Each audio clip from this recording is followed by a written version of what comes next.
नाज़रीन अहम ख़बर खां आगाह कंदा हलूं त कशमोर जे इलाइक़े घेलपुर जे कचेवारे इलाइक़े में ज़मीन जी मालिकियत कोश बिरादरीअ जे ॿिनि धुरियुनि में झेड़ो थी पियो आहे, जंहिंमें ॿिनि भाइरनि समेत 4 ॼणा क़त्ल थी विया आहिनि।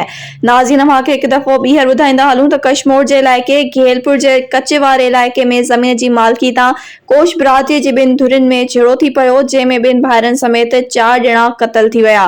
इलाइक़ो मैदाने जंग बणियल, उन हवाले सां वधीक तफ़सील वठूं था कशमोर जे रिपोर्टर गुलसूमरो खां।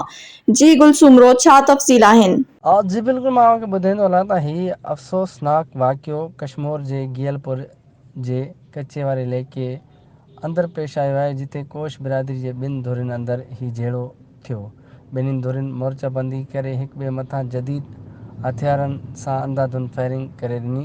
गोलियूं लॻण सबबि ॿिन्हिनि धुरियुनि जा 4 ॼणा क़त्ल थी विया आहिनि। फायरिंग में मारिजी वियलनि जा लाश हिन महिल ताईं वाक़े वारे हंधि पयल आहिनि। मारिजी वियलनि जी सुञाणप अजमल कोश, ॾाॾो कोश, मिठो कोश, अलाए रखियो कोश थी आहे। जी मां तव्हांखे वधीक ॿुधाईंदो हलां त मारिजी वियलनि में हिके घर जा 2 सगा भाइर बि शामिल आहिनि। ॿिए तरफ़ पुलिस खे इतलाह मिलंदे ई पुलिस जे तरफ़ां भारी नफ़री करे वाक़े वारे हंधि पुलिस रवानी थी आहे। जी